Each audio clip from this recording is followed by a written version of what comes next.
America ਦੇ governor ਐਂਡੀ ਬੇਸ਼ੀਆ ਨੇ ਕਿਹਾ ਕਿ ਰਾਜ ਦੇ ਪੂਰਬੀ ਹਿੱਸਿਆਂ ਵਿੱਚ ਇਤਿਹਾਸਿਕ ਹੜ੍ਹ ਆਉਣ ਤੋਂ ਬਾਅਦ ਘੱਟੋ-ਘੱਟ 25 ਲੋਕਾਂ ਦੀ ਮੌਤ ਦੀ ਪੁਸ਼ਟੀ ਹੋਈ ਹੈ, ਜਿਨ੍ਹਾਂ ਵਿੱਚ 6 ਬੱਚੇ ਵੀ ਸ਼ਾਮਿਲ ਹੈ ਅਤੇ ਇਹ ਸੰਖਿਆ ਹੋਰ ਵੱਧ ਸਕਦੀ ਹੈ। ਬੇਸ਼ੀਆ ਨੇ ਕਿਹਾ ਕਿ ਅਸੀਂ ਤੁਹਾਡਾ ਸਮਰਥਨ ਕਰਨ ਜਾ ਰਹੇ ਹਾਂ। ਫੈਡਰਲ ਐਮਰਜੈਂਸੀ ਮੈਨੇਜਮੈਂਟ ਏਜੰਸੀ ਦੇ ਪ੍ਰਸ਼ਾਸਕ ਡੀਨ ਨੇ ਵੀ ਇਸ ਬਰੀਫਿੰਗ ਵਿੱਚ ਗੱਲ ਕੀਤੀ ਹੈ ਅਤੇ ਰਾਸ਼ਟਰਪਤੀ ਜੋ ਬਾਈਡਨ ਦੁਆਰਾ ਰਾਜ ਲਈ ਜਾਰੀ ਕੀਤੇ ਐਲਾਨ ਬਾਰੇ ਚਰਚਾ ਕੀਤੀ।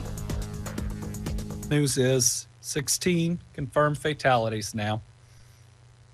And folks, it's gonna get a lot higher. They're in 4 counties. One in Perry County, it's an 81-year-old female. 11 of them thus far are in Knott County, including a 63-year-old man, a 65-year-old female, and 2 children. 2 are in Letcher County, a 79-year-old man and a 65-year-old woman. And 2 are in Clay County, including a 76-year-old woman. We will continue to provide updates as we get more information. We are starting to receive more information of more deaths. We do not have an official update at this time, as they have to be verified by DPH. I have received notice that they've located the bodies of those 4 children. Mentioned in the Herald Leader story today, and I know we'll be contacting their parents. It means we've got at least 6 dead children, and that's hard. It's even harder for those families and those communities. So keep praying. There's still a lot of people out there, still a lot of people unaccounted for. We're going to do our best to find them all. To all the families that know you've already sustained a loss, we're going to grieve with you. We're going to support you, and we're going to be here for you, not just today, but tomorrow and in the weeks and the years to come.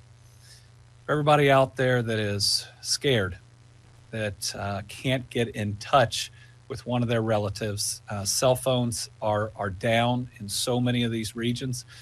Let me tell you, I know how you feel. I couldn't get in touch with members of my family after the tornadoes.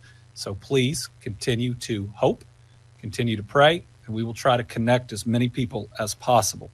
We believe there have been over 294 civilians rescued through these operations. I believe that number is actually pretty low, because I know we're way over 100 rescued just from air operations, just from our incredible National Guard, our Kentucky State Police. The Tennessee National Guard made rescues yesterday after arriving, the West Virginia National Guard.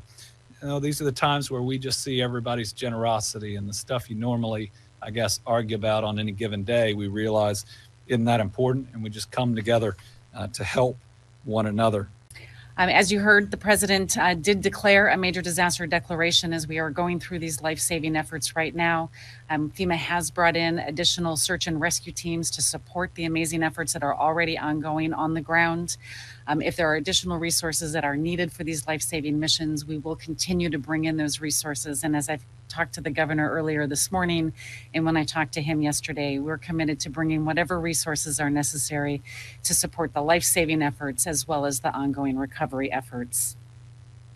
The major disaster declaration, as you heard, it's going to cover a lot of the overtime costs that these communities are facing right now in responding to this. And as we get more information, it'll continue to grow and add additional types of support that will support the recovery efforts. We've had our Region 4 team here on the ground since yesterday morning. Our regional administrator, our FCO that has been here supporting the recovery from the tornadoes, as well as our Region 4 Incident Management Assistance team, is embedded at the state EOC right now, making sure that we understand what potential needs might be and to have the resources here just in case we need them. We'd be happy to just turn them around if not needed.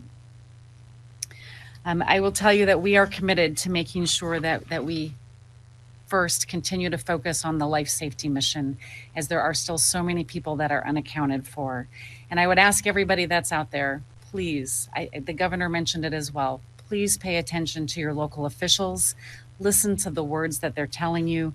Listen to the evacuation orders, as this is still a very dynamic incident, and there's still so many hazards that are out there that we want to make sure that we minimize any disruption to you, and we want to protect you and your families.